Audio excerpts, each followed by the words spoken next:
The afternoon sun dappled through the sycamores, painting shifting patterns on the clear waters of Miller's Creek. A group of high school biology students, notebooks in hand, murmured excitedly as their teacher, Ms. Henderson, pointed out dragonfly nymphs clinging to submerged rocks. It was an idyllic scene, the kind of peaceful outing that etched itself into memory. Then, the water rippled. Not a fish. Not the wind.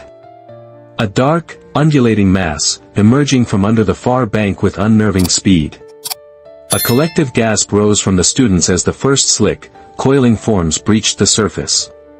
Snakes. A terrified shriek tore through the tranquility. What began as a few dozen quickly escalated into a horrifying, living tide. They were everywhere, gliding across the water, slithering onto the banks, their dark scales glistening. Panic seized the group. Students scrambled back, tripping over roots, their laughter replaced by raw, guttural screams.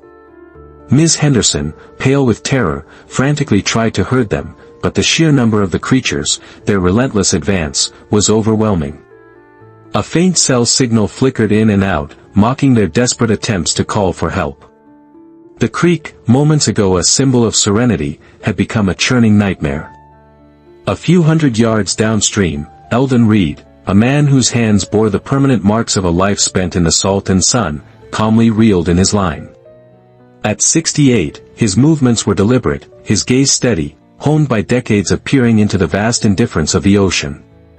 The commotion upstream reached him, a discordant cacophony against the peaceful hum of nature. He squinted, his retired Navy rescue swimmer's instinct already kicking in. Something was profoundly wrong. He rose, leaving his tackle box, and moved with a purpose that belied his years, toward the rising tide of screams. Eldon arrived at the scene, the chaos striking him like a physical blow. The students, about 20 of them, were trapped. Most huddled on a small, muddy island barely above the waterline, others clung to submerged rocks, their faces contorted with pure terror. The water around them was a living carpet of snakes, dark brown and green, their small heads darting, their bodies weaving in an impossible, terrifying ballet. Cottonmouths, by the look of their thick bodies and triangular heads. Deadly. Stay still. Don't move. Ms. Henderson's voice was hoarse, her eyes wide with desperation. Her attempts to use a long stick to push the snakes away only seemed to agitate them further. One boy, attempting to splash his way to shore, shrieked as a snake lashed out, its fangs leaving 2 pinpricks on his ankle. The venom, though not immediately lethal, would cause excruciating pain and swelling. The incident sent a fresh wave of panic through the trapped children. Eldon's mind immediately went into assessment mode, the familiar, cold precision of a crisis situation overriding any personal alarm. He wasn't just seeing a snake attack, he was seeing a casualty collection point in the making, a zone of extreme danger with multiple trauma victims. He scanned the immediate surroundings. The creek, usually placid, was running higher and faster than he'd ever seen it, the recent unseasonal rains in the foothills feeding it. It was too deep and fast to simply wade across, especially with a swarm of venomous reptiles. No boats in sight, no ropes, no obvious escape routes that didn't involve entering the infested water. The sheer density of the snakes was the biggest problem. They were a living barrier, too numerous to fight or simply scare away. This wasn't a few rogue serpents, this was a mass casualty event by any standard. Eldon felt a familiar chill, a ghost of a memory from a deployment in the sweltering heat of the Amazon basin. They'd been tasked with a riverine extraction, only to find the water choked with piranhas, a different kind of fanged terror. He'd learned then the importance of controlled entry, of understanding the aquatic environment's inherent dangers, and how to move through them with minimal disturbance, or, if necessary, strategic disruption. He pushed the memory down. Focus. This wasn't about piranhas. This was about cottonmouths, and more importantly, about these kids. He took a deep breath, his eyes tracing the contours of the creek, the distribution of the snakes, the most vulnerable positions of the students. He needed a way to get to them, to create a momentary corridor, and then to extract them, one by one, without provoking the entire swarm. His mind raced, calculating risk, identifying potential anchor points on the banks, weighing options. His Navy training, ingrained deep within his bones, was a silent, powerful hum, preparing him for the impossible. He had to be smarter, faster, and more decisive than 1,000 cold-blooded killers. Listen up. Eldon's voice, though not loud, cut through the wails with an unexpected authority. Everyone, look at me. No sudden movements. Do exactly as I say. His tone, honed by years of commanding in perilous situations, instantly grabbed attention, even over the frantic buzzing of the snake swarm. Teacher, how many are injured? Point them out. Ms. Henderson, visibly shaking, managed to stammer, just Timmy's ankle, I think. But they're everywhere. Eldon's gaze flickered to Timmy, a small boy on the muddy island, cradling his ankle. He knew triage, prioritizing injuries, was critical, but right now, every second was about extraction. All right, here's the plan, he stated, his eyes scanning the banks.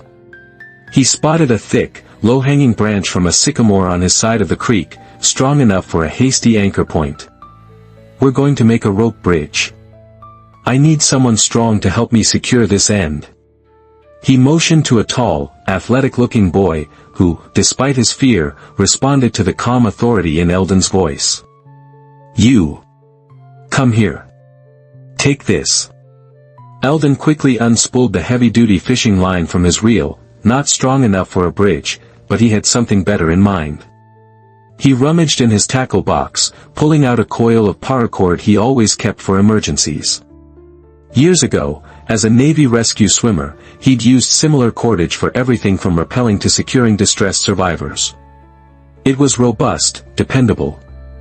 This wasn't a standard medical evacuation, but the principles of controlled movement and secure lines were universal. We're going to use this line, but not for them to climb, he explained, tying a series of complex, load-bearing knots with practiced ease. The water's too fast, and the snakes are too thick. This is a guideline. We'll get them out one by one. His mind flashed back to a storm-tossed rescue in the South China Sea, attaching a line to a capsized vessel, navigating treacherous currents, always aware of unseen dangers below the surface.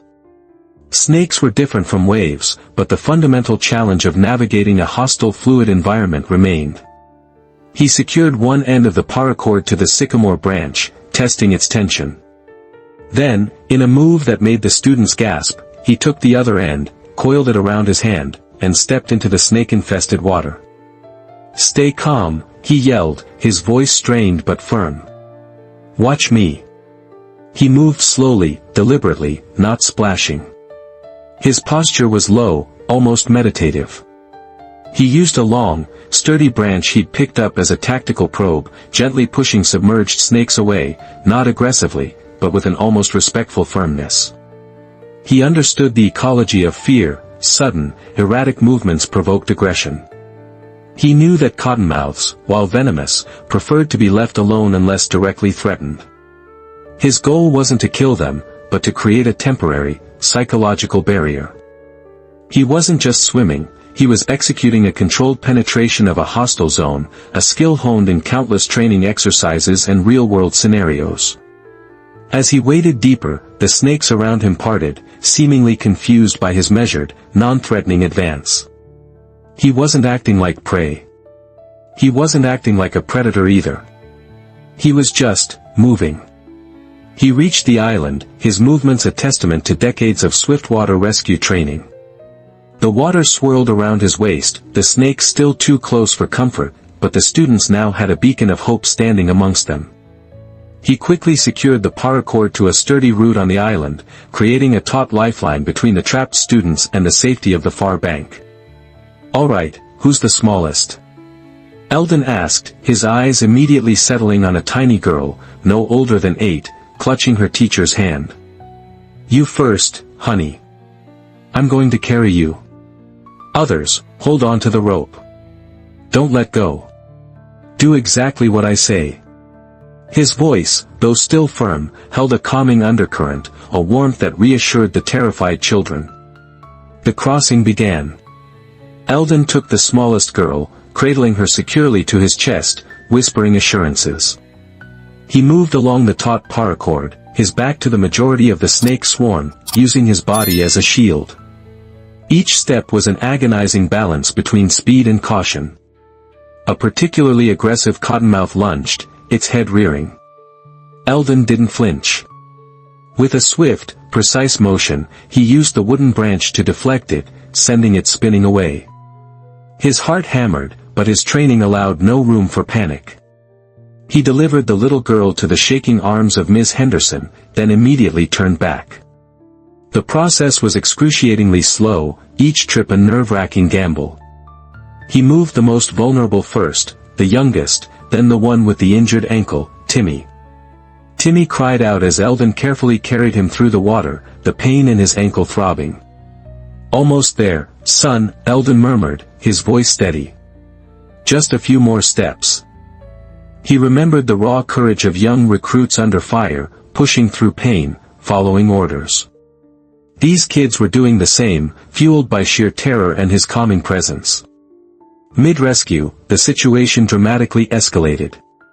The recent rains, it turned out, weren't just local. A small flash flood from an upstream tributary hit the creek, sending a surge of muddy water roaring downstream. The paracord, stretched taut moments before, now thrummed violently. The water level rose rapidly, threatening to submerge the small island completely.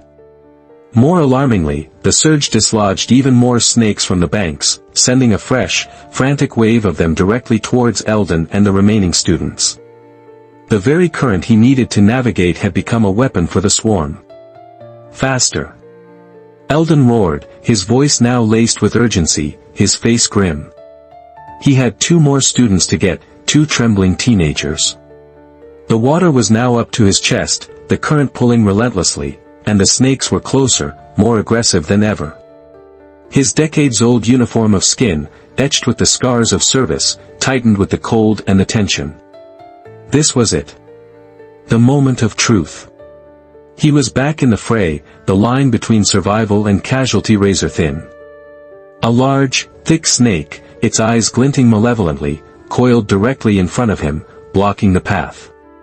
It was too close to deflect safely without risking a bite to the exposed student on his back.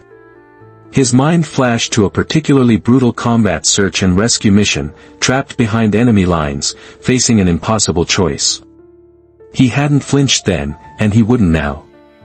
With a sudden, almost superhuman burst of strength and speed, Eldon plunged his hand into the water beside the snake, not to grab it, but to disrupt its balance with a powerful underwater thrust, a move learned from years of underwater evasion training.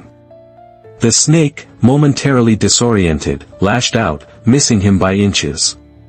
He used that microsecond, pushing off the bottom, propelling himself and the 2 remaining students across the last few feet of infested water. He scrambled onto the bank, gasping, but the students were safe. All of them. He stood panting, the adrenaline coursing through him, the cold creek water soaking his clothes. He looked back at the churning, snake-filled creek, then at the terrified but now safe faces of the students. The silence that followed was broken only by the rapid breathing of the children and the distant wail of sirens. He had done it. He had faced the impossible and won. Paramedics and local law enforcement arrived minutes later, lights flashing, sirens wailing. The scene was chaotic but controlled. Eldon calmly directed the first responders to Timmy, detailing the snakebite and ensuring he received immediate attention. Other students, though shaken, were mostly unharmed, suffering only minor scrapes and fright. The sheer relief on Ms. Henderson's face was palpable as she hugged each student, then turned to Eldon, her eyes brimming with tears. "Mr. Reed. Eldon. I don't know what to say. You saved them all." Her voice cracked. Eldon, ever the picture of quiet strength, offered a slight, tired smile. "Just doing what I was trained to do, ma'am. Standard operating procedure, you might say." He shrugged, downplaying his heroic actions, a classic veteran's humility. He was just a man who saw a problem and fixed it, relying on instincts honed by decades of service. The story spread like wildfire. Local news crews arrived, interviewing the relieved parents, the traumatized students, and Ms. Henderson, who couldn't praise Eldon enough. "He was like a guardian angel," one tearful mother recounted. "He moved through those snakes as if they weren't even there. Just pure, calm bravery." The image of the unassuming elder, standing silently amidst the chaos, quickly became a symbol of quiet heroism. This wasn't about medals or accolades for Eldon. It was about the inherent duty that still pulsed within him, the unyielding commitment to protect and serve that transcended any retirement papers. His actions were a testament to the enduring values of the U.S. military: service, sacrifice, professionalism, and the unwavering principle of never leaving anyone behind. He had faced dangers across the globe, from the depths of the ocean to far-flung hostile territories, but here, in his own backyard, he had found a new, personal battleground. For the students, the memory of the snake swarm would fade with time, but the image of Eldon Reed, the quiet veteran who walked into the jaws of fear, would forever be etched in their minds. He was a living embodiment of the profound impact that military service has on a life, shaping individuals into guardians who, even in their golden years, stand ready to defend the innocent. He was a stark reminder that heroes don't just exist on battlefields, they walk among us, their silent strength a bulwark against the unforeseen terrors of the world. What do you think of Eldon Reed's incredible rescue? Have you ever witnessed the quiet heroism of a veteran in your own community? Share your stories in the comments below, and don't forget to like this video and subscribe to our channel for more tales of courage and selfless service.